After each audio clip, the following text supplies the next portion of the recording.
आज मैं रूप प्रक्रिया या रूप विज्ञान के बारे में बताऊंगी। व्याकरणिक इकाइयाँ इसमें रूप प्रक्रिया या रूप विज्ञान। मोर्फोलॉजी रूप विज्ञान को पद विज्ञान या रूप प्रक्रिया भी कहते हैं। अंग्रेजी में इसके लिए मोर्फोलॉजी शब्द का प्रयोग किया जाता है। भाषा विज्ञान की वह शाखा जिसमें रूप या पद का अध्ययन किया जाता है रूप विज्ञान कहते हैं।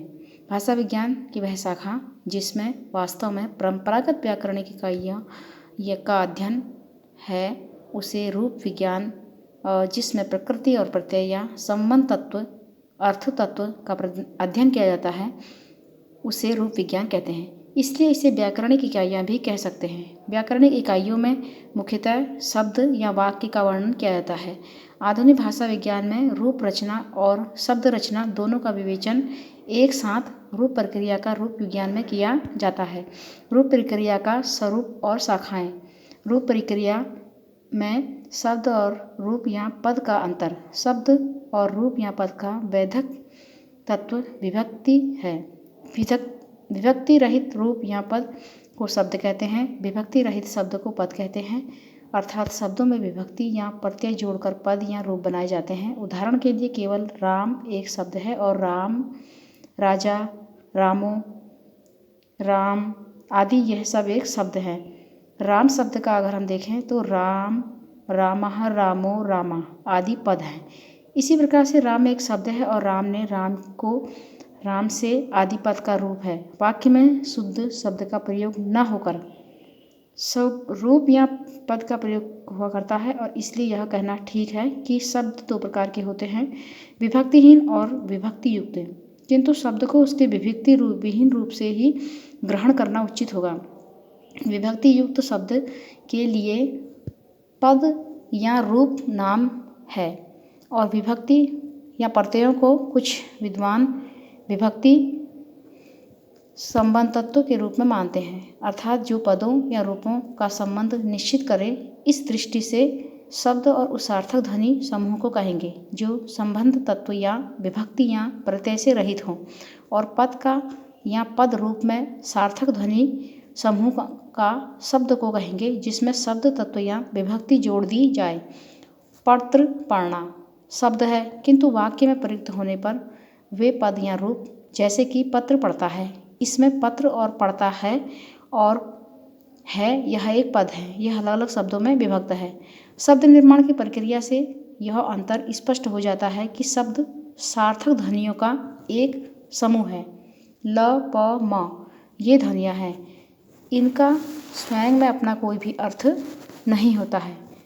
इसी प्रकार से अगर हम देखते हैं तो शब्द प्रक्रिया में सात, लात, पत्ता, मामला यह शब्द, क्योंकि इसमें सार्थकता है, इसी शब्द में अर्थ और अ, क, च, ट, त आदि ध्वनियाँ तो हैं किंतु सार्थक नहीं हैं। किंतु अव, कप, चल, टल, तल शब्द आदि शब्द हैं क्योंकि इसमें सार्थकता है, अर्थात इनमें अर्थ देने की क्षमता है, किंतु सार्थक हो जाने से ही ये सीधे वाक्य में प्रयुक्त नहीं किए जा सकते हैं। अर्थात इनमें अर्थ देने की क्षमता है किंतु सार्थक हो जाने से ही सीधे वाक्य में प्रयुक्त नहीं किए जा सकते हैं, और सीधे वाक्य में प्रयुक्त किए जा सकते हैं। कुछ अन्य तत्व जोड़कर नया रूप पद बनाना पड़ता है। शब्दों की निष्पत्ति प्रकृति और प्रत्यय को ही संयोग से लेती है। प्रकृति को अर्थ तत्व और प्रत्यय को संबंध तत्व मान लिया जाता है। प्रकृति का अर्थ है प्रतिपादक, अर्थात धातु व्याकरण के अनुसार किसी भी सार्थक शब्द को प्रतिपादक कहेंगे, और अब, तब, कब आदि में ये सब अर्थवान होने के कारण प्रतिपादक हैं। शब्द धातुओं पर आधारित होते हैं। उदाहरण के लिए प्रकृति अर्थ तत्व, प्रत्यय संबंध तत्व और शब्द पद हैं।